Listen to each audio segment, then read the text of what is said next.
Corintios en el capítulo 2.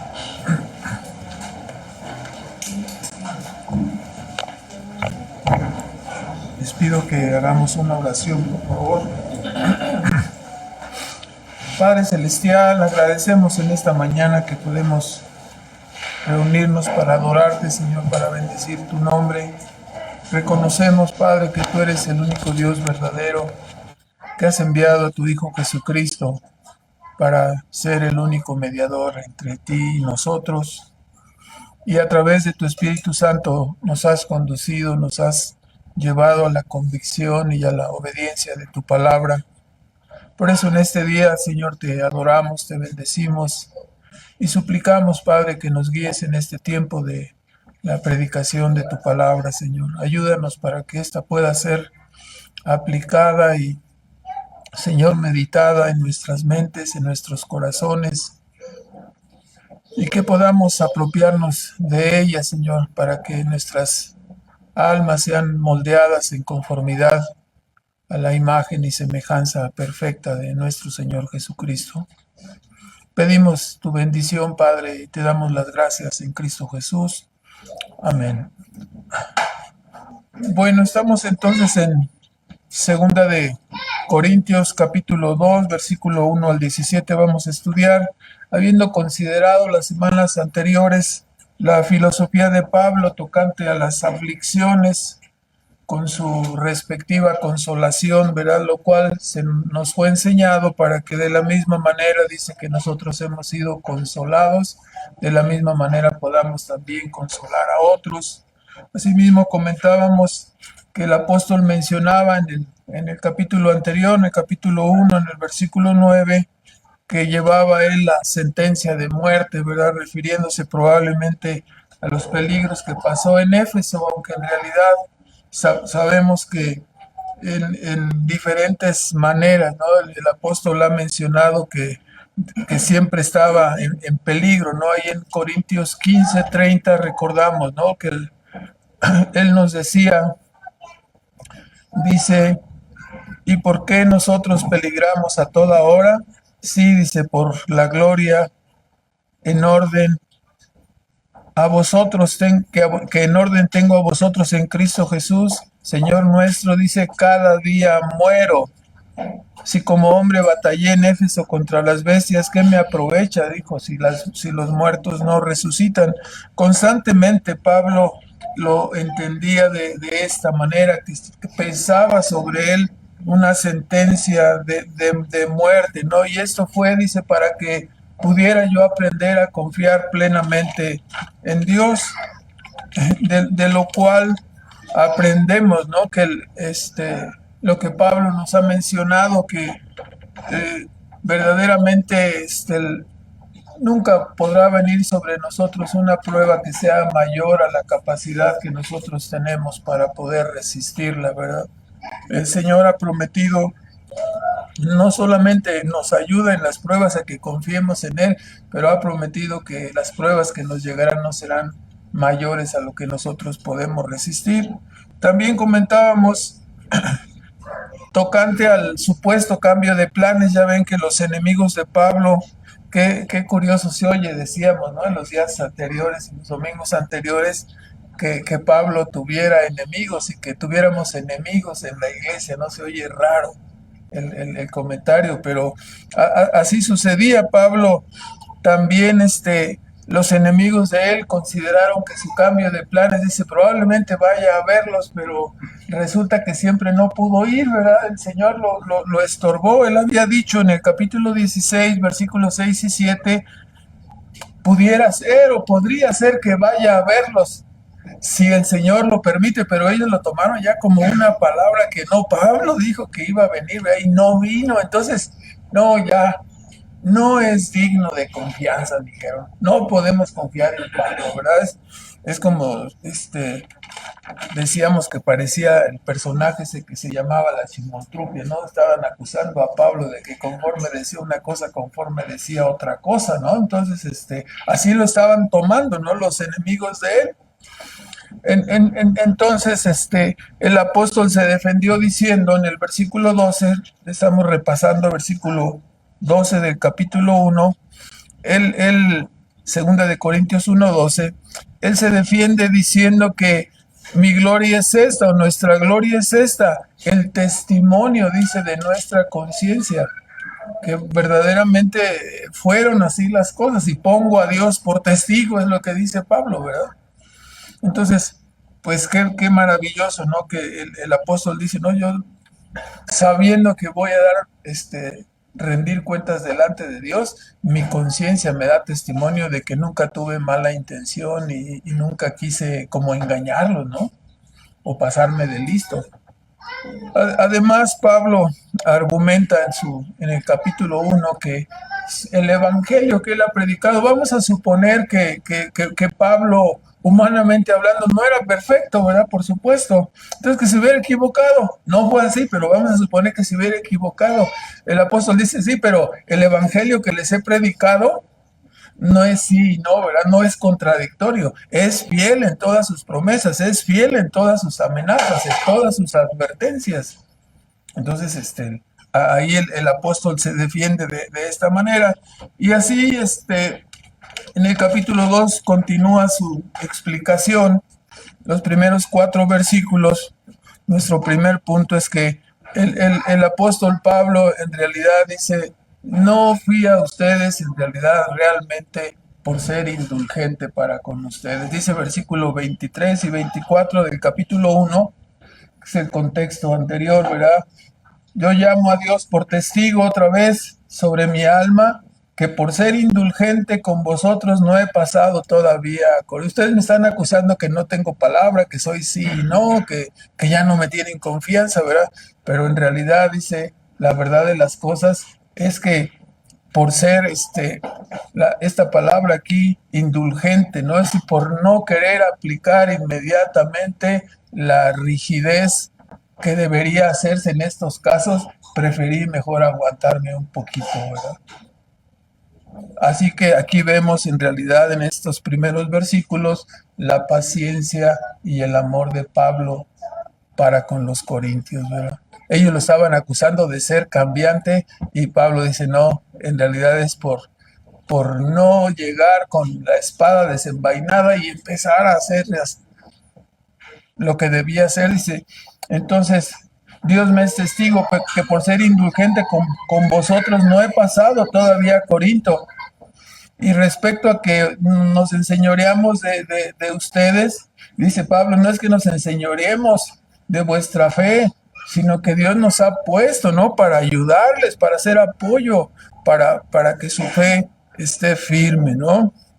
Entonces, en realidad aquí recordamos, sin perder ahí Segunda de Corintios, el capítulo 2 de Segunda de Corintios, vea por favor en Apocalipsis, porque esta idea de ser indulgente es la misma idea que encontramos aquí en relación con la iglesia de Tiatira, capítulo 2 de Apocalipsis, versículo 21, donde el apóstol Juan reprende a la iglesia de Tiatira y ellos estaban cometiendo algunos pecados, soportando a una profetisa y además estaban soportando que les engañara esta mala mujer y estaban incurriendo en prácticas de fornicación en relación con la adoración. Entonces, en el versículo 21, el apóstol Juan le dice a esta iglesia de Tiatira, y les he dado tiempo para que se arrepientan de la fornicación, dice, y no se han arrepentido. Cuando Pablo está hablando de ser indulgente, en realidad está refiriéndose a este punto, ¿no? Les he dado tiempo para que se arrepientan. Y recordamos, ¿no? Que la iglesia de Corinto, como repasamos en toda la primera carta, recordamos que había muchos problemas ahí. El apóstol les había dicho, ¿qué quieren? ¿Irían ustedes con vara o iré con paciencia? ¿Cómo voy a ir? ¿Quieren que vaya con vara? Y es que había muchas cosas que estaban desviadas, ¿no? Cuando menos recordamos a uno que era un adúltero y que no había sido disciplinado, y dice, y ustedes están jactándose ahí peleando porque yo tengo este don, tú no tienes este, yo soy más espiritual que tú. Tenían el problema de que había divisiones entre ellos, había inmadurez, conducta infantil, pleitos entre ellos. Qué horrible estar escuchando todas estas cosas, ¿no? Pleitos entre los propios hermanos, ¿no? Además estaban participando algunos de ellos en lo sacrificado, en la comida sacrificada a los ídolos. Había entre ellos codicia y mundanalidad. Pablo les dice, les recuerda lo que pasó con Israel en el desierto y cómo Dios castigó, dice, al pueblo de Israel por codicia, por sus pecados, ¿no? Y por su mundanalidad. Y todo esto fue escrito, dice en el capítulo 10, para instrucción y para amonestación a nosotros, a quienes han alcanzado los fines de los tiempos. Entonces, había abusos en la cena del Señor. Recuerdan que unos comían primero y otros comían caviar en la mañana y luego decían, no, yo ya comía y ustedes, y los que no tenían ni un taco, pues no comían nada, ¿verdad? Entonces, dice, y ustedes están acá muy presumidos. Abusaban de los dones, había un mal uso, ¿no? Y después había jactancia, no, yo sí tengo este don, ¿tú cuál don tienes? Y así estaban discutiendo entre ellos, ¿no? Así como, no, yo tengo mejor carro, tú tienes, o sea, cuidado, ¿no? Algunas cuestiones, recuerdan al final en el capítulo 15, ¿no? Que algunos de ellos hasta estaban dudando si había verdaderamente o no resurrección. O sea, había muchos problemas, había muchas dificultades, así que el apóstol dice, ¿quieren que vaya y vaya con vara? Sí, sí puedo ir, pero si voy a ir, o sea, voy a actuar en una forma muy determinante. Entonces, en oración, Pablo esperó y dijo, bueno, les voy a dar tiempo, ¿no? Para que se arrepientan. No quiero ir a cortar cabezas ahí, a hacer un desastre, que causaría, ¿qué? Mayor tristeza, dice. No quiero ir otra vez con tristeza. ¿Sí? Entonces, Pablo les había escrito en su carta con amor, con paciencia, esperando que ellos actuarían y seguirían las recomendaciones que había dado en su primera carta. Y así ya no tendría que ir y causarles dolor y tristeza con la disciplina, ¿verdad? Esperaba más bien llegar y encontrar que se habían corregido y entonces su presencia ahí significaría que gozo y alegría de que los hermanos hubieran corregido las cosas que estaban mal. Entonces dice que Pablo escribió, dice, volvemos al capítulo 2 en el versículo 4, dice, con mucha tribulación y angustia de corazón les escribí, con muchas lágrimas. En realidad, no era para contristarles, era que estaba dando una muestra de amor hacia ustedes. Estaba siendo indulgente para con ustedes, no aplicando la disciplina que se requeriría y en ese momento más para que se dieran cuenta cuánto amor tengo para con vosotros. ¿Cómo? O sea, prolongando el tiempo de la visita y esperando que ellos corrigieran, ¿no? ¿Sí? Hablamos ayer, ¿no? Y mañana te digo, ya, se acabó el tiempo. No, Pablo fue indulgente con ellos, ¿verdad? Esperando que procediera la exhortación, que ellos se aplicaran la palabra. Esperaba entonces más bien llegar y encontrar que se habían corregido y gozarse con ellos en la obediencia. Pablo tenía mucho dolor y angustia por la situación de la iglesia de Corinto, ¿no? Y el propósito de su carta fue malinterpretado, nunca fue para entristecerles, más bien era por amor a la obra, ¿no? Quería que se corrigieran, quería que se enderezaran, ¿verdad? Eso era lo que se proponía el apóstol. Hermanos, cuando se amonesta, se corrige o se ejerce disciplina en la iglesia o aún en la familia, no es por venganza. O sea, nosotros no agarramos a nuestro hijo y te voy a disciplinar por venganza, ¿no? Pues, o sea, no es por venganza, ¿sí? No es para apuntalar nuestro ego y decir aquí mando yo. No es así, ¿no? Es para mantenerse en la obediencia del Señor. En realidad, la disciplina, sea en la familia o en la iglesia, se hace por amor a las almas, por amor a Dios, ¿sí? para que la persona no permanezca engañada en su pecado, para que la persona se enderece, ¿no? Entonces, a veces decimos, no, sí, ¿para qué se disciplinó esta persona? Pues por amor a su alma, para que se arrepienta. Si estamos viendo su pecado y no hacemos nada y nada más miramos y se va decayendo, decayendo su vida y se va desviando y nosotros no hacemos nada, ¿eso es amor? No, hermanos, es negligencia. Deberíamos entonces practicar la disciplina, ¿sí? Para que la persona no se desbarranque, ¿verdad? Y la persona si se está desbarrancando, se está cayendo en sentido espiritual y tú lo agarras y dices, no, no me sueltes, yo puedo solo. Bueno, pues se va a desbarrancar, ¿verdad? No es la actitud que deberíamos tener. Pero muchas personas a la hora de la disciplina en las iglesias, perdón que lo diga, hermanos, pero a veces las personas actúan en la carne, ¿no? No quieren que se haga la disciplina con sus amistades o con las personas de la familia, con las personas cercanas. No, el pastor se quiere enseñorear de la iglesia, quiere decir que nada más sus chicharrones truenan, ¿no? Entonces, no, el asunto es que en realidad es por amor al alma de la persona, ¿sí? A veces por un amor malentendido, la disciplina no se aplica, ¿verdad? Y entonces no le ayudamos a la persona y además la iglesia, ¿qué sucede con la iglesia? ¿No sabéis, dice, que un poco de levadura leuda toda la masa? Entonces, ¿qué debemos hacer? No, hay que esperarnos y seguir esperando los otros 5 años a ver qué. No, hermanos, se tiene que aplicar la disciplina, se tienen que aplicar las correcciones, ¿no? Dice en 2 Corintios 2:4, les escribí otra vez, no para que fueran contristados, mas para que supieseis cuánto más amor tengo para con vosotros. No sabemos si la disciplina que debió o que se ejerció era sobre el adúltero de 1 Corintios 5. No hay tal adulterio y ustedes están ahí muy contentos y tienen a un adúltero ahí en medio y no hacen nada, ¿verdad? No sabemos si se refiere a ese o se refiere en 2 Corintios 10, nos habla de que había otra persona, ¿no? 2 Corintios 10:10 nos da a entender aquí que había otra persona.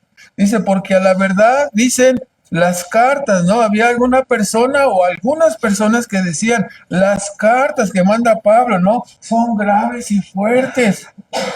Más la presencia de Pablo, la presencia corporal débil, ¿no? Flaca en la versión antigua. Y la palabra, dicen, la palabra que dice Pablo es menospreciable. Había personas que decían, la palabra del apóstol Pablo no sirve para nada, es menospreciable. Esto piense el tal, o sea, se trataba probablemente de otra persona ahí, ¿no?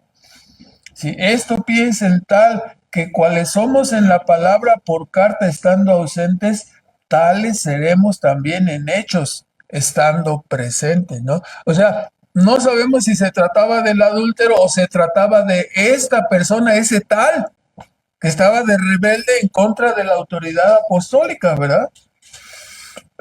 Entonces, hermanos, el punto es que, sea uno o el otro, estaban cuestionando la autoridad de Pablo.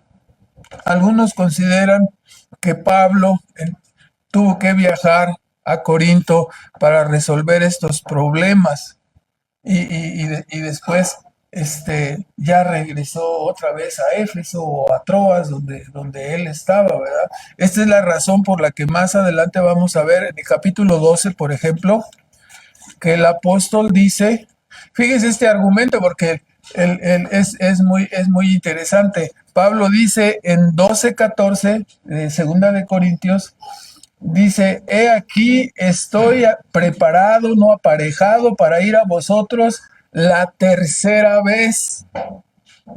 O sea que no fue nada más que cuando se estableció la obra, luego la primera carta de Corintios y luego la segunda de Corintios. Dice, esta es ya la tercera vez que voy a ustedes, ¿no?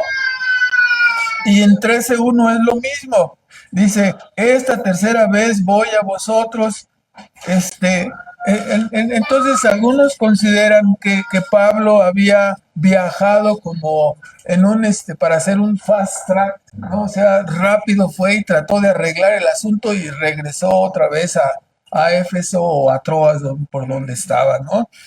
Entonces, hay muchas otras comentarios y teorías, ¿no? Pero volvemos al punto. Entonces, aquí nuestro primer punto es ese, que el apóstol está explicando que no había sido malintencionado, ¿no? Y en segundo lugar, versículos 5 al 11, el propósito, vemos aquí en parte, ¿no? El propósito de la disciplina bíblica. No solamente el amor y la paciencia de Pablo, pero vemos aquí en parte el propósito de la disciplina bíblica del versículo 5 al 11.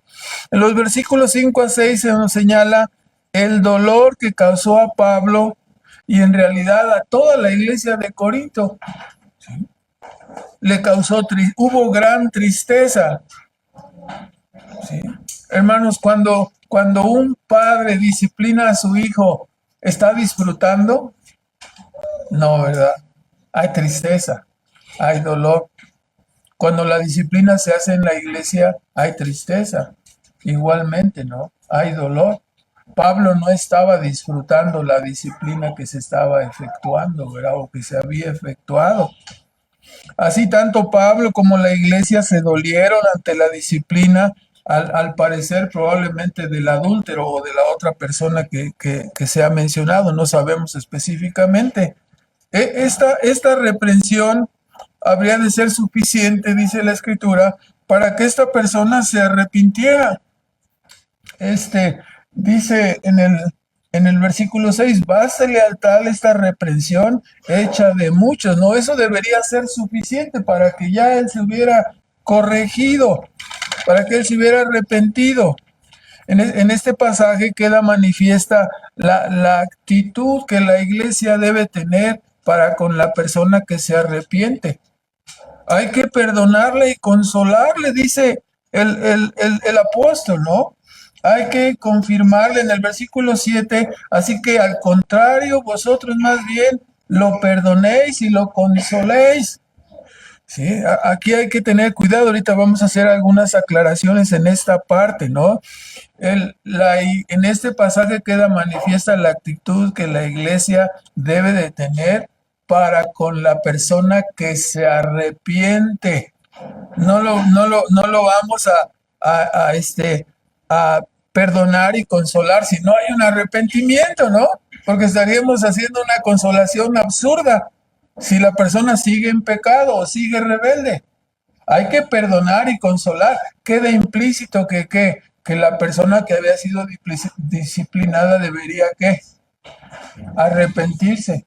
Entonces, se está arrepintiendo, pues hay que perdonarle, ¿no? No hay que tener una actitud de no lo perdonamos, no eres parte de mi gente, no es así, ¿verdad?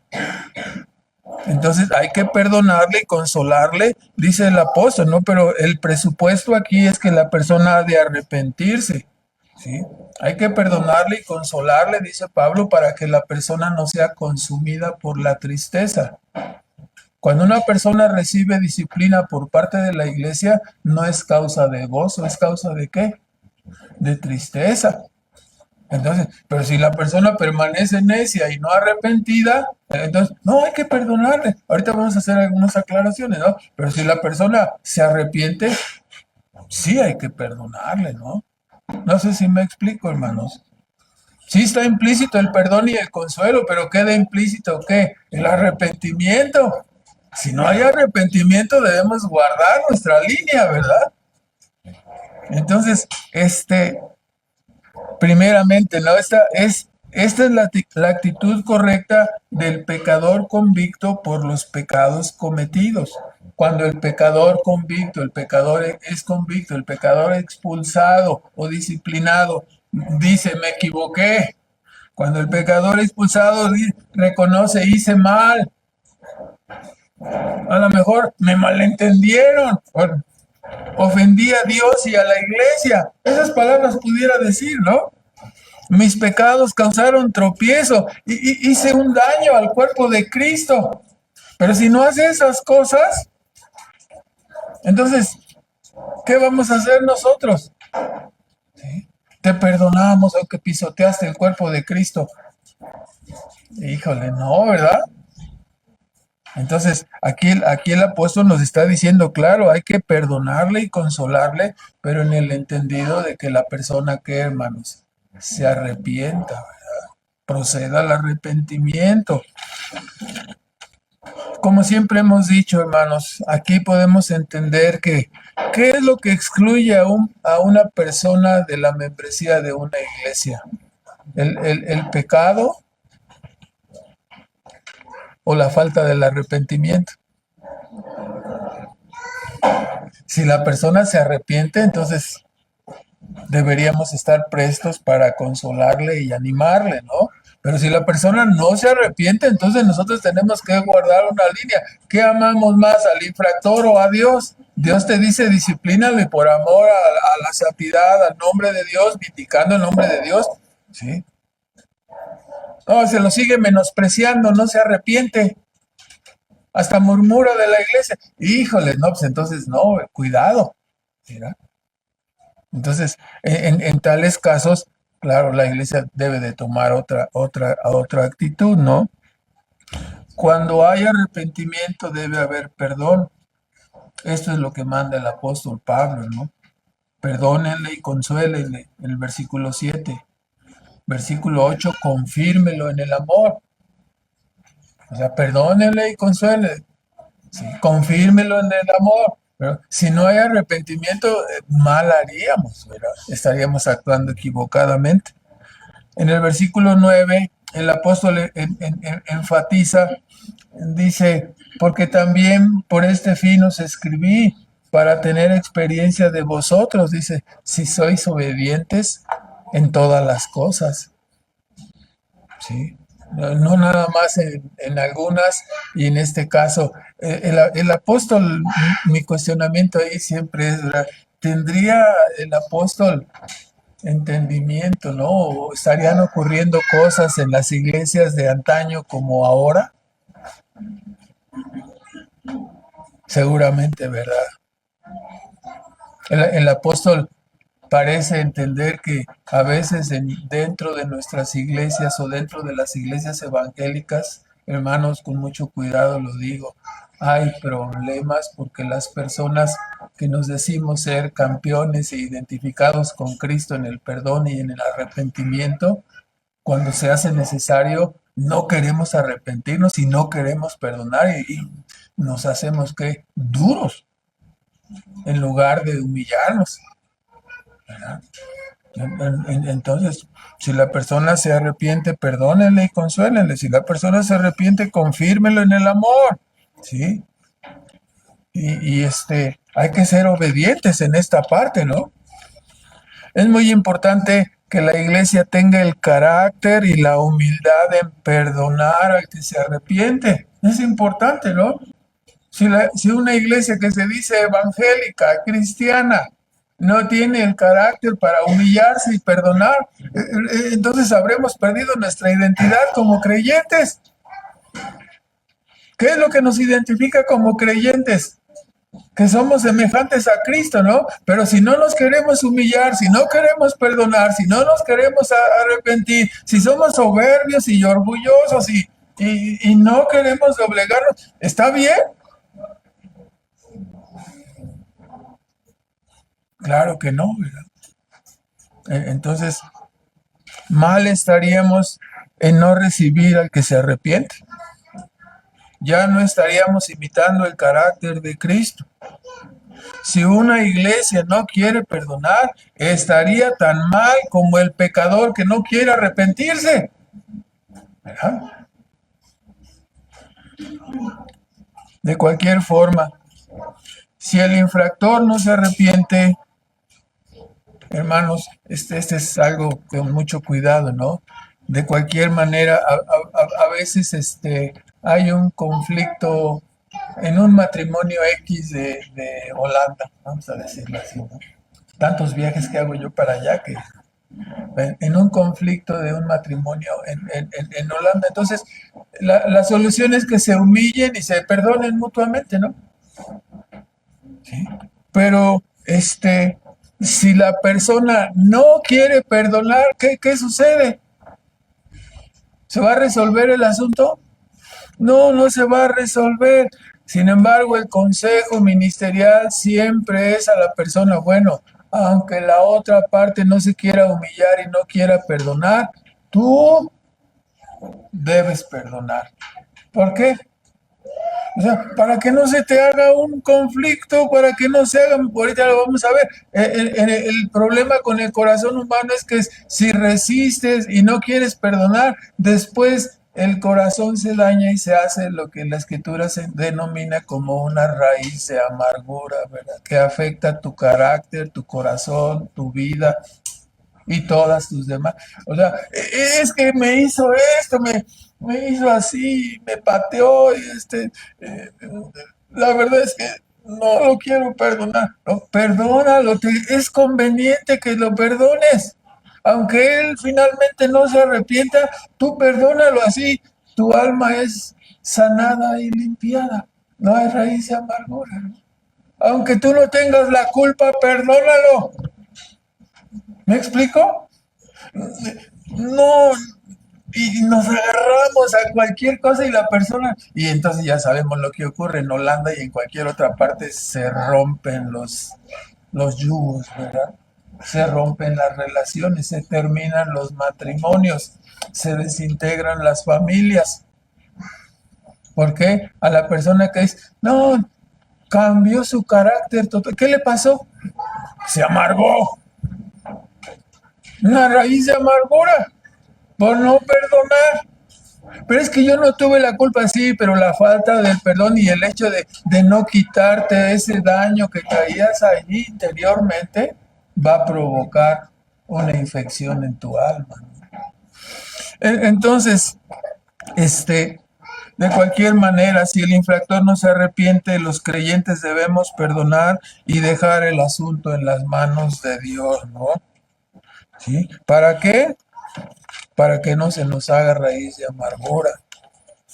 En 2 Corintios 2:11 nos dice específicamente, no solamente que hay el peligro de que se haga la raíz de amargura, pero dice, para que no seamos igualmente, ¿no? Engañados de Satanás, pues no ignoramos sus maquinaciones. Hermanos, en una iglesia debe existir el amor y la unidad. Si no nos perdonamos, entonces estamos abriendo la ocasión para que se haga, ¿qué? Un problema, una división, una facción, un pleito. Le estamos dando ocasión al enemigo, ¿no? Si fuera, a lo mejor si yo dijera, me quedo con mi asunto y no lo platico con nadie, pero tenemos esa costumbre de en lugar no te quería decir, pero fíjate que fulano, y ahí vamos, y se nos suelta sí, la lengua, una lenguota, ¿verdad? Entonces, debemos de tener mucho cuidado, ¿no? Este, no debemos dar lugar al diablo. La escritura nos dice que debemos perdonar.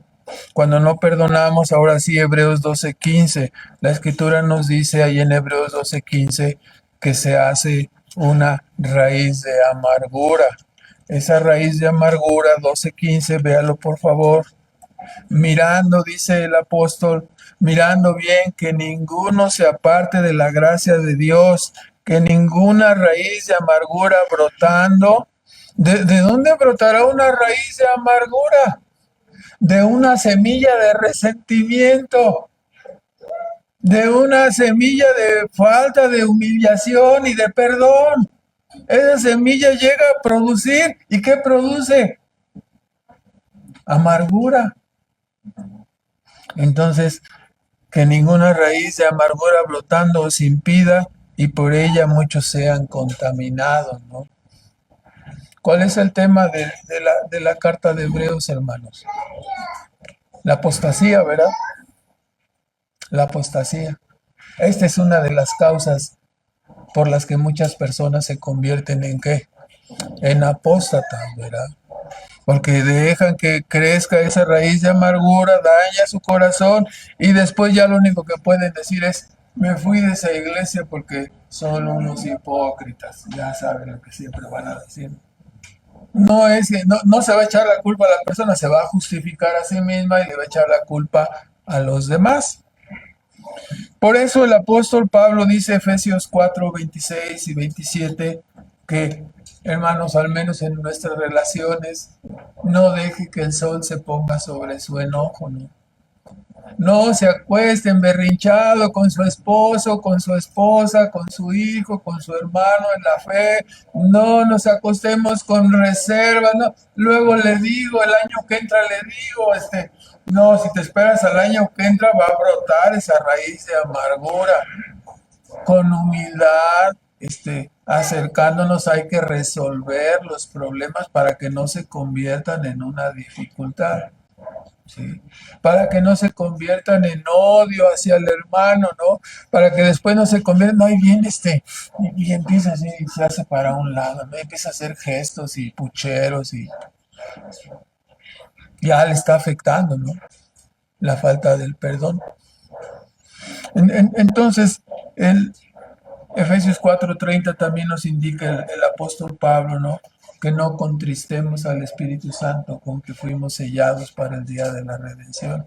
¿Qué lo contrista? La falta del perdón, la falta de humillación. Se llega a provocar una ruptura, ¿no? En las relaciones, sea relación familiar, relación matrimonial, relación de amistad, relación de hermandad en la iglesia, se fractura y se separa, ¿no?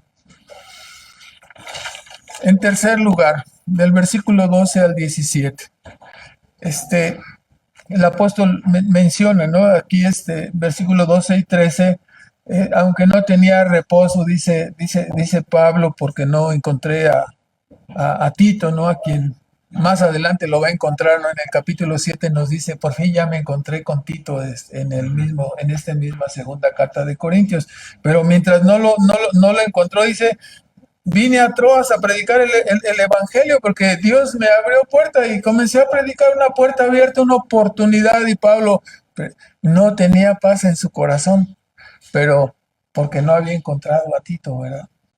Tito había venido como el espía número 8 de Pablo a la iglesia de Corinto a ver cómo estaban. Entonces no lo encontró, entonces no tuvo informes, no había WhatsApp y no había, entonces no le pudo decir, por acá están estos cuates así, o sea, no hubo oportunidad, ¿verdad?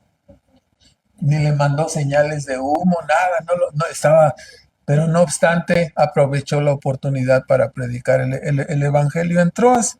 Y después de estos dos versículos, viene una parte muy interesante del versículo 14 en adelante, que aunque no encontró a Tito y ya después lo encontraría, aunque estaba inquieto, el apóstol se consoló a sí mismo con una gran verdad del Evangelio, ¿no? ¿Cuál es la gran verdad? Soy un predicador del Evangelio. El Evangelio puede producir resultados positivos y es lo que todos quisiéramos y esperamos, ¿no? Que el Evangelio sea olor de vida para vida, ¿sí? Pero a veces el Evangelio resulta que es olor de muerte para muerte. Y a veces se nos olvida esa parte, ¿no? El Evangelio produce dos efectos. Y a veces nosotros decimos, aquí no. Esta parte no queremos que suceda con nosotros, ¿verdad? Pero el apóstol dice que suceden estas dos cosas, ¿no? Que el Evangelio es olor de vida para los que se salvan y también es olor de muerte para los que se condenan. El punto de consuelo para el apóstol y para nosotros es el hecho que entendamos, ¿no? El privilegio que tenemos de predicar el Evangelio, de vivir el Evangelio. Ese es nuestro privilegio. El resultado del Evangelio está en las manos de Dios, no en las nuestras. Debemos estar conscientes de ello. Nuestro privilegio es predicar. Nuestro privilegio es que llevemos el olor del Evangelio, dice en el versículo 14, más, aunque estaba afligido por no haber encontrado a Tito, en el versículo 14 dice, más a Dios gracias, el cual hace siempre que siempre triunfemos en Cristo Jesús y manifiesta el olor de su conocimiento por nosotros en todo lugar. Ese es el privilegio. Le afligía no haber encontrado a Tito, sí, le afligía, le pudo haber pasado cualquier cosa, ¿no? A lo mejor habían quedado, ahí nos vemos, sí, ahí, y no llegó. Era incumplido como ciertos hermanos de otros de Bélgica para que Holanda no se sienta tan descontrolada, ¿verdad? Entonces, ¿cómo sucede? Queda, ahí nos vemos. Yo creo que se le olvidó al hermano, ¿no? Me le olvidé al hermano, pues sí, a veces somos humanos, nos equivocamos, ¿verdad? Decir, no, esta vez no voy a fallar, allí voy a estar puntual. ¿Qué tan puntual? No, pues puntual. Dijo un hermano, pues yo ya llevo aquí media hora y no llega, pues ya le di mucho espacio, ¿no? Entonces, hermanos, el privilegio, aunque encontremos a nuestros hermanos, aunque se tarden, aunque no lleguen, aunque a veces lleguen o a veces no lleguen de buen humor, nuestro privilegio, ¿cuál es?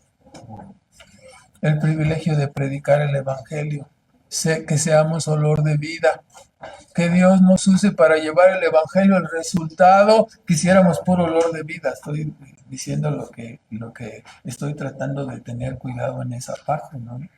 Todos quisiéramos que fuera puro olor de vida, pero el asunto es que a veces no va a ser así. Hermanos, a través del Evangelio esparcimos el olor del conocimiento de Dios en medio de este mundo caído. O sea, cuando decimos, ¿dónde encontraré una iglesia que predique el Evangelio? ¿Dónde encontraré hermanos que sean honrados, que no sean legalistas, que no sean hipócritas, que no sean dobles de carácter, que así como, híjole, se pone difícil los requisitos, ¿no? Porque llegamos a una iglesia y ¿cómo estás, hermano? Y te deja así ya sabemos lo que voy a decir. Y o te hace así, híjole, me hizo así. Es que tiene un tic. A lo mejor es porque tiene un tic, ¿verdad? Y a veces, hermanos, hay que confesarlo, ¿verdad? Como creyentes somos, ¿qué? Descuidados. Llegamos y nos vamos y a veces se nos olvida si no saludamos a todos, si no saludamos a este, si no saludamos a aquel. Somos descuidados en esa parte, ¿no? Bueno, no, pues si no se me acerca, yo que me le voy a andar acercando. Híjole, no se te nota el orgullote, ¿verdad? No, si quiere saludarme, pues que se acerque, ¿o no? Qué gran humildad, ¿no? Hermanos, son nuestras oportunidades, ¿no? Como quiera que sea, el apóstol encontraba su consuelo independientemente de su aflicción por no encontrar a Tito. El apóstol se consolaba sencillamente por ser instrumento en las manos de Dios para predicar el Evangelio, ¿no? Pudiera ser olor de vida, olor de muerte. Esparcimos el olor del conocimiento de Dios, es un privilegio. Solo los creyentes tenemos ese privilegio. Es maravilloso, ¿no? Dios hablando a los hombres caídos y llamándolos al arrepentimiento y la salvación por medio de pecadores como nosotros. Es un gran privilegio. ¿Sí? Nosotros tenemos las únicas salvavidas en este océano de perdición. Aquí están los salvavidas, ¿sí? Nosotros tenemos el refugio saludable en medio del incendio y la quemazón de pecado de este mundo. Nosotros tenemos una roca firme en medio de esta crisis y caos pecaminoso de nuestro mundo caído. Nosotros tenemos la verdad en medio de la ignorancia del mundo. ¿Qué vamos a hacer con ello? Ponernos nuestros moños acá para, bueno, déjame ver si te voy a soltar o no un poquito del evangelio, si te voy a dar lugarcito aquí. No, nuestro privilegio es ser ese olor de vida, ¿no?, que Dios quiere, y el resultado Dios lo traerá. Somos una respuesta en un mundo de confusión y mentira, la tenemos. Tenemos una vida de propósito por haber sido reconciliados con Dios a través de nuestro Señor Jesucristo. Ya nuestra vida no está vagando, ya no somos una embarcación al garete, ya no somos arrastrados por cualquier viento de doctrina, estamos en la verdad, estamos afianzados. Ese es nuestro privilegio. Apliquémoslo ahora haciendo ¿qué? Llevando el olor del Evangelio a donde quiera que estemos, donde quiera que andemos. No necesitamos, hoy es domingo, hoy me toca adorar, hoy me toca predicar. ¿Y el lunes? ¿Qué te toca? ¿El martes? O sea, ¿tienes fraccionada y seccionada tu vida? Estamos mal, ¿no? Si estamos en el trabajo, si estamos manejando, si estamos haciendo ejercicio, si estamos comiendo, desayunando, cenando, con unas amistades, con unos parientes, siempre llevamos el estandarte y el uniforme puesto, ¿no? Estamos siendo olor de vida o estamos siendo tropiezo para otros, ¿no? Probablemente para algunos no por el tropiezo, sino por la falta del olor. No manifestamos el olor del Evangelio, por lo tanto no podemos ser ni olor de vida ni olor de muerte tampoco, ¿no? ¿Qué hacemos cuando la sal ya no sirve, hermanos? Ya no sirve más para nada, ¿verdad? Entonces, hermanos, no perdamos el sabor que tenemos, ¿no? Nuestro cristianismo no lo perdamos, es como si la sal perdiera su sabor. No manifestamos el olor del evangelio, del conocimiento del evangelio con nuestra conducta, nuestro trabajo, donde andamos. Si no lo manifestamos, es como si la sal ya hubiera perdido su sabor, ¿no?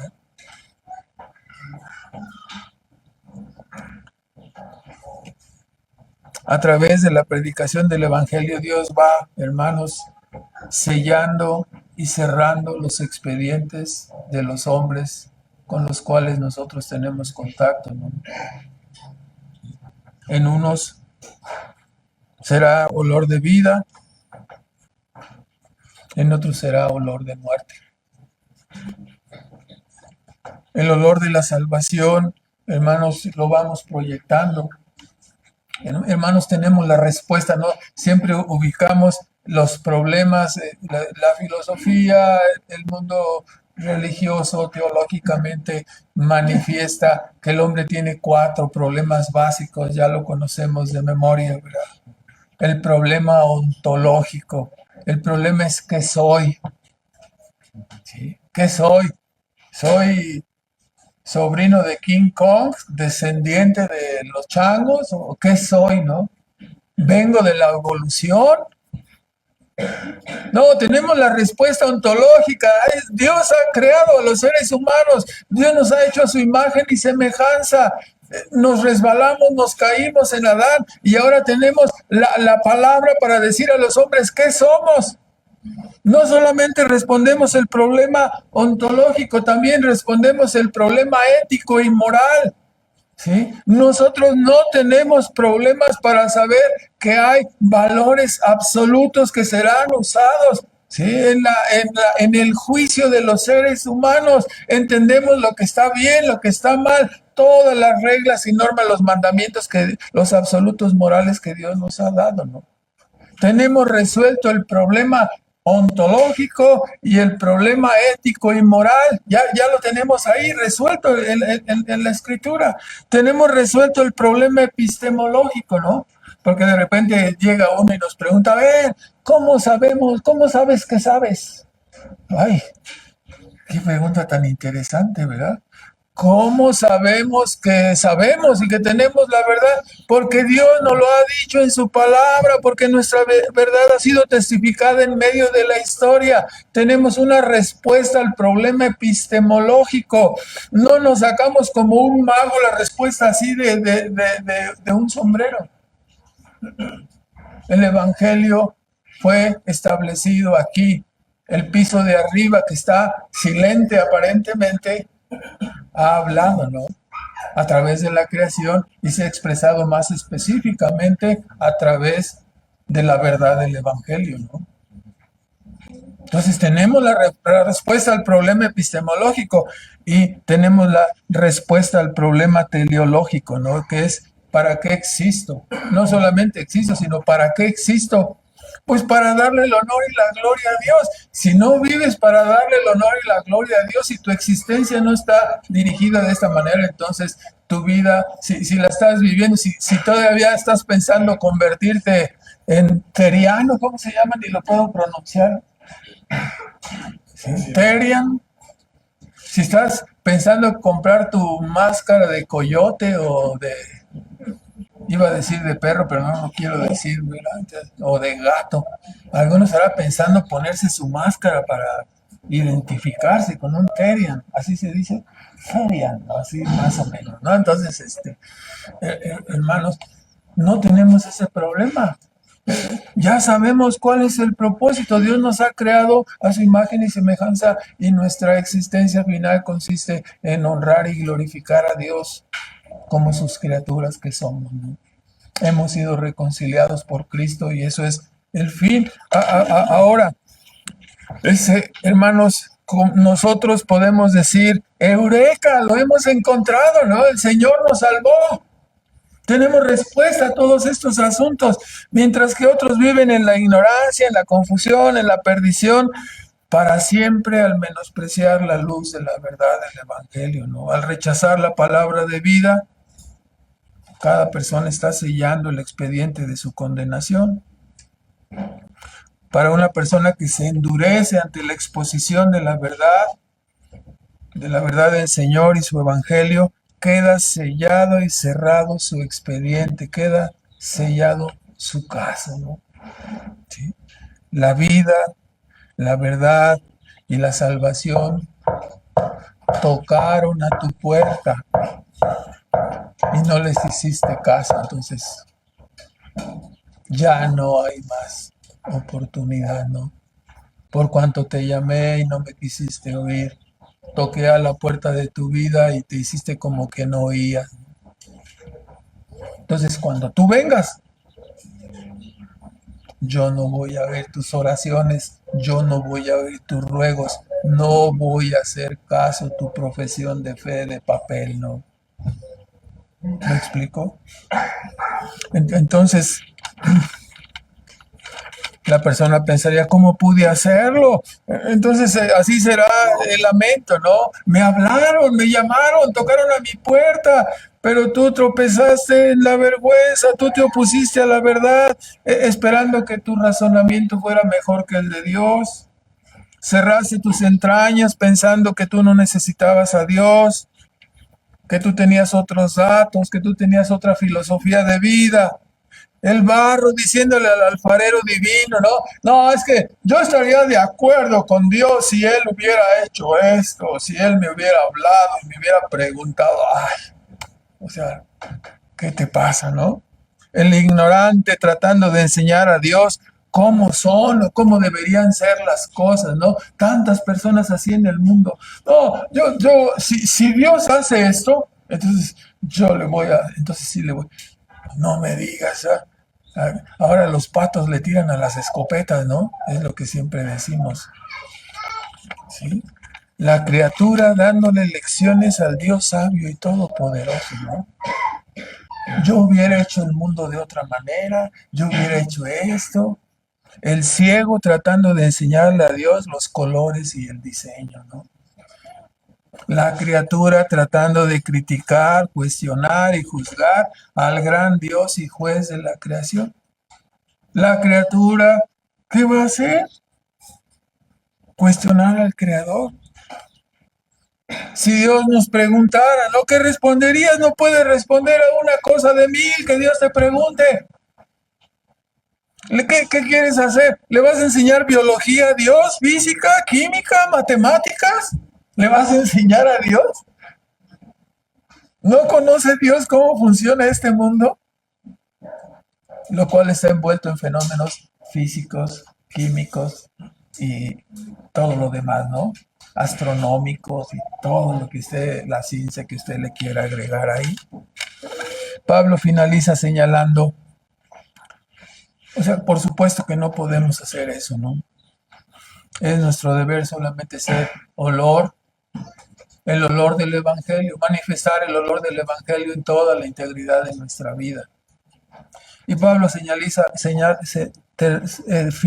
señalando en el versículo 17, hermanos, dice, nosotros no somos como muchos mercaderes falsos de la palabra, ¿no? La palabra griega es comerciantes. Nosotros no somos comerciantes o mercaderes del Evangelio. Somos predicadores del Evangelio, no mercaderes. ¿Les suena a las personas o las religiones que son donde son mercaderes? ¿Sabe algo de eso? Hace algunos cientos de años ocurrió inclusive una que en el siglo XII, XIII, XIV, el tiempo de la Reforma, ¿no? Hubo una reforma contra la religión común, ¿no? Que había convertido o convirtió la religión y entre comillas la salvación en qué? En un comercio. Claro, esa reforma bastó para que los países y las naciones comprendieran que así no era, ¿verdad? Sí, fue suficiente. Sigue habiendo que mercaderes del evangelio. Sí. Sigue habiendo personas que venden la salvación, que trafican con el evangelio. Sigue existiendo, ¿no? Dice el apóstol, hablando, ¿no? En el versículo 16 todavía me pasó esta parte. Los creyentes, los ministros, la iglesia y cada creyente somos olor de muerte para muerte en aquellos, en unos y olor de muerte, olor de vida para vida en otros. Y el apóstol dice, ¿no? Entendiendo y sabiendo estas cosas, para esto, ¿quién es que? Suficiente. O sea, hermanos, pesa sobre la iglesia el hecho de que estamos obligados a orar, estamos obligados a prepararnos, estamos obligados a suplicar a Dios para que nuestra asamblea sea edificante, para que la gracia de Dios se manifieste entre nosotros salvando a los pecadores, para que la gracia de Dios se manifieste edificando a los hermanos de la iglesia, para que Dios traiga humillados y arrepentidos a los que tenga que traer, ¿no? Entonces, toda vez que eso pesa sobre nuestras espaldas, el apóstol dice, para esto, ¿quién es suficiente, no? Dependemos enteramente de la gracia de Dios. Es una tristeza que muchos países en el mundo, en especial en Latinoamérica, en África, están hundidos todavía en el engaño, ¿no? De la idolatría, de la religión común. Esta iglesia sigue comerciando y lucrando con las almas de los seres humanos, vendiéndoles la salvación por medio de sacramentos, ¿no? Ya hace 2000 años que vino Cristo y estas cosas siguen sucediendo. ¿Verdad? Esta es la razón por la cual muchas personas, muchos creyentes llegamos a pensar, no es necesario otra reforma, comencemos en una forma personal, hermanos. Antes que un movimiento global debemos de comenzar con nosotros mismos, una reforma individual, un reacomodo individual, personal en nuestra vida. Siempre, cada domingo somos exhortados a reconstruir, a recomponer, a enderezar lo que está chueco. A veces como que nos hacemos para un lado y no queremos, y nos tiran y ya somos hasta habilidosos para estar esquivando, ¿sí? Estamos esquivando nuestra reforma de vida, ¿no? Se nos olvida lo que cada semana nos estamos diciendo uno a otro, ¿no? Muchas personas siguen esclavizadas al tráfico y la mercadería de almas en la religión común, pagando ritos que nada mejoran la condición de sus almas, ¿verdad? A lo mejor es un vecino de nosotros, ya le dijimos. ¿Y por qué no le hemos dicho? Estamos enredados, ¿no? Estamos enredados en nuestra forma. Hermanos, basta de los enredos, ¿no? Tenemos que trabajar como individualmente primero y como asamblea, siempre recomponernos, ¿no?, para la obediencia. Vamos a terminar con unos comentarios. En primer lugar, indudablemente somos llamados individual y colectivamente a redoblar los esfuerzos en la predicación del Evangelio. No seamos creyentes pasivos, hermanos, seamos activos. En segundo lugar, es un problema serio en nuestro tiempo y en los núcleos evangélicos que los que nos decimos creyentes, quienes tenemos una profesión de fe, hermanos, es terrible que no seamos capaces de humillarnos y perdonarnos unos a otros. Es increíble.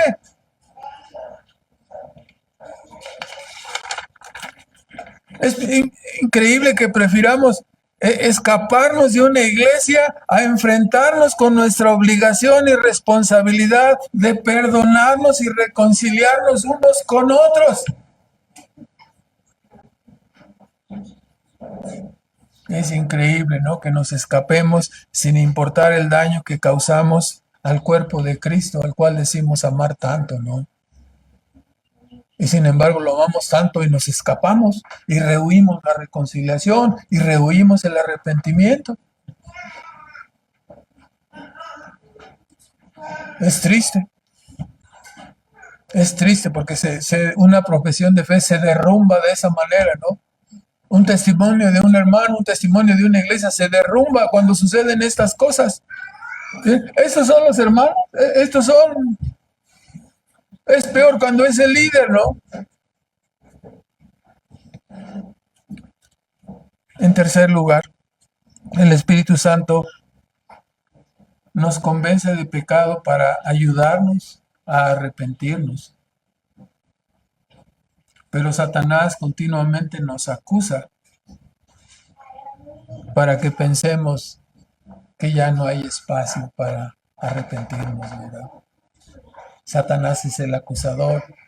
El Espíritu Santo nos lleva a convicción para obediencia. Satanás nos acusa y nos convence, no, has hecho tanto que ya colmaste el plato, ya no hay solución para ti, ¿verdad? Hermanos, aquí es donde volvemos a nuestro punto. Debemos recordar que no es el pecado lo que nos excluye de una congregación. ¿Qué es lo que nos excluye? La falta del arrepentimiento, la falta de la humildad para arrepentirnos. Es más fácil correr, es más fácil escapar. ¿Por qué? Porque así no requiere humillarnos, así no requiere doblegarnos, no requiere reconocer, no requiere decir, me equivoqué. Es más fácil así, ¿no? Entonces, hermanos, los valientes arrebatan el reino de los cielos. Sí, muchas veces en las clases he sido preguntado, ¿no?, de las personas que se alejan y pues uno trata de presentar la mejor respuesta, ¿no? Pero hermano, no hay respuesta. No hay respuesta. Un creyente debe humillarse. Alguien que dice ser creyente debe pedir perdón. Aquí estamos nosotros, los que se han ido no nos interesan, los que estamos aquí. Usted puede estar mañana, cualquiera de nosotros, en la posición de ¿qué? De humillarse y arrepentirse o escaparse. Lo que quiero al decir estas cosas es que no se escape, que se humille, que ya no nos vuelva a pasar estas cosas, que estemos dispuestos a humillarnos y decir, perdónenme, perdóname, para que ya no pasen las mismas cosas que luego pasan en nuestras iglesias, ¿no? Se requiere un compromiso personal. Si se trata de mí, yo me voy a humillar, yo me voy a poner de tapete. ¿De tapete? Sí. Podemos poner, no, ni siquiera estoy diciendo que estemos dispuestos a ser crucificados. No, de tapete nomás. De tapete.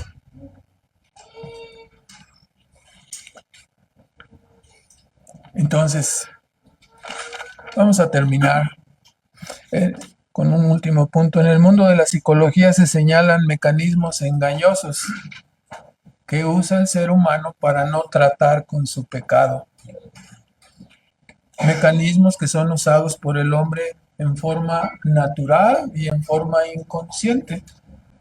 Ojo, quiero que eso quede en nuestras mentes. Los mecanismos usados por el hombre para tratar con el pecado lo hace de forma inconsciente. Estos mecanismos son puestos al descubierto. Aunque los mecanismos, voy a usar palabras técnicas de la psicología, los mecanismos son puestos al descubierto en el texto, ¿no? Proverbios 28, 13 al 14, ¿sí? Provienen de un libro de un pastor muy antiguo que se llamaba Jay Adams y que escribió un libro que se llama Capacitados para aconsejar, el cual es muy recomendable, ¿no? En él habla de los mecanismos de defensa que los seres humanos usamos para justificar nuestros pecados. Hace muchos años lo estudiamos, solamente voy a dar un resumen breve de 42 páginas, no, solamente de una página. Y voy a señalar solamente 6 o 7, ¿no? El primer mecanismo de defensa usado por los seres humanos es la victimización. Victimización, así se llama. O sea, que te haces la víctima, ¿verdad?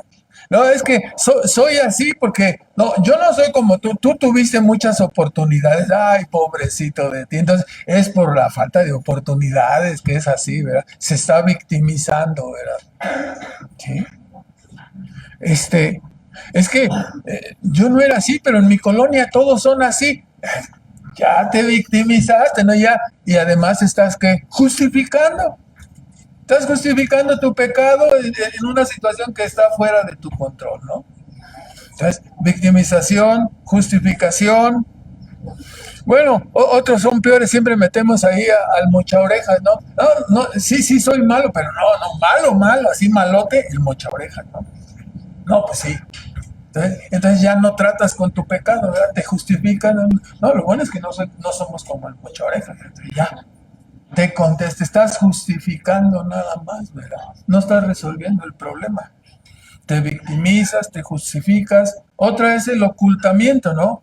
El texto es Proverbios 28, 13 y 14. El que encubre sus pecados no prosperará. El que los confiesa y se aparta alcanzará misericordia, ¿no? Entonces, algunos lo ocultan. Es decir, hay personas que tienen lo que a veces llamamos como vida secreta, ¿sí? Como pecados secretos. ¿Sí? Entonces, el que se los confiesa y se aparta alcanzará misericordia. El que los oculta, no hay posibilidad de arrepentirte mientras estés ocultando tu vida, mientras estés ocultando cosas. Es que no les había confesado que en realidad soy parte del cártel. Híjole. La transferencia aquí, este mecanismo se llama, ya habíamos visto, victimización, justificación, ocultamiento, transferencia. Todos sabemos la palabra transferencia, ¿no? Cuando vamos al banco, quiero hacer una transferencia, suena uno muy importante ahí, ¿no? 200 pesos, no, 200, este no es cliente importante, ¿no? ¿Sí? El problema aquí que la transferencia, cuando estamos hablando, es que hay personas que transfieren la responsabilidad, ¿no? Tenemos los casos bíblicos, ¿no? Cuando Dios confrontó a Adán, ¿qué dijo? Adán, ¿dónde está? La mujer que tú me diste hizo una transferencia rápido y eso que todavía no había internet. Saluda la transferencia, ¿verdad? Y luego viene, ¿qué hiciste? A Eva, ¿no? Otra transferencia, la serpiente. Entonces, siempre andamos, ¿qué, hermanos? Es transfiriendo, ¿verdad? Transfiriendo la responsabilidad. ¿Quién puso esto? Es ahí donde siempre me acuerdo de una perrita que teníamos. Preguntábamos en la casa por problemas que sucedían y con mi esposa, ¿fuiste tú? No. Mi hija, ¿tú? No. Mi hijo, no, tampoco. Entonces todos volteábamos al mismo tiempo hacia, a ver a Petunia. Es ella de haber sido, ¿no? O sea, andamos transfiriendo la responsabilidad, ¿no? Otras veces no es transferencia, es minimización. Este, robé, pero nada más fueron 100 pesos. No, rateros, sí, rateros los políticos, ¿no? Sí, roban millones y más. Sí. No, yo nomás agarré 200 y ya. Y ya, te justificas ahí, minimizas tu pecado, ¿no? Sí, le pegué a tu carro, pero no, ni se le nota. Quiere huir de la responsabilidad, ¿verdad? Está minimizando lo que le hizo a tu carro, ¿no? Y tú te acercas y tú lo ves como si fuera, que se hubiera destruido toda la paz. Y el otro lo ve como si fuera nada más un rasguñito, ¿no? Está minimizando su falta, no le pasó nada. ¿Sí? Y viene el seguro y te dice, fue pérdida total, ¿no? Entonces, no, hermanos, minimizamos nuestros pecados, ¿verdad? Otro es que negamos. La negación es otro mecanismo de defensa, ¿no? Es que yo no fui. Eres el único que estaba aquí. No hay nadie más aquí. No hay otra persona en este lugar. No, yo cuando llegué ya estaba así. Negación. Dices que no fuiste. Hermano, obviamente este, todos estos son mecanismos de defensa para evadir ¿qué? Nuestra responsabilidad pecaminosa. Hermanos, tenemos que una vez más hacer un alto en nuestra vida y hacernos responsables de tratar honestamente con nuestros pecados. Honestamente. No minimizarlos, no transferirlos, no justificarlos, no minimizarlos, no negarlos, no victimizarlos, ¿no? Que seamos honestos. Vamos a hacer una oración, hermanos. Nuestro Padre Celestial, te damos las gracias en esta mañana, Padre. Te pedimos que nos ayudes a humillarnos delante de ti, Señor, a tratar con nuestros pecados, a darnos cuenta, Señor, del gran privilegio que nos has dado en ser tus hijos, que nos has dado al concedernos la oportunidad de poder predicar y vivir tu evangelio en medio de este mundo caído, Padre. Reconocemos que no lo merecemos, que somos indignos. Tú conoces el fondo de nuestra indignidad y de nuestra pecaminosidad, Padre. Perdona nuestras muchas faltas, Señor, y ayúdanos para ser instrumentos útiles y que podamos llevar el olor del Evangelio donde quiera que vayamos, Señor, en los espacios más pequeños de nuestra vida, los espacios donde los demás no pueden ver, no pueden penetrar, que seamos santos en el corazón, en el alma, en la mente. Por favor, ayúdanos, Padre, requerimos de tu gracia y de tu favor para la obediencia que tú demandas de nosotros. Rogamos de esa gracia y de ese poder para capacitarnos y que seamos verdaderamente sal y luz, Padre. Ayúdanos, Padre, a humillarnos, a arrepentirnos y obedecer tu verdad, Señor. Te pedimos estas cosas y te damos las gracias en el nombre de Cristo Jesús. No sin antes, Padre, suplicarte también finalmente por las personas que aún no te conocen, Señor.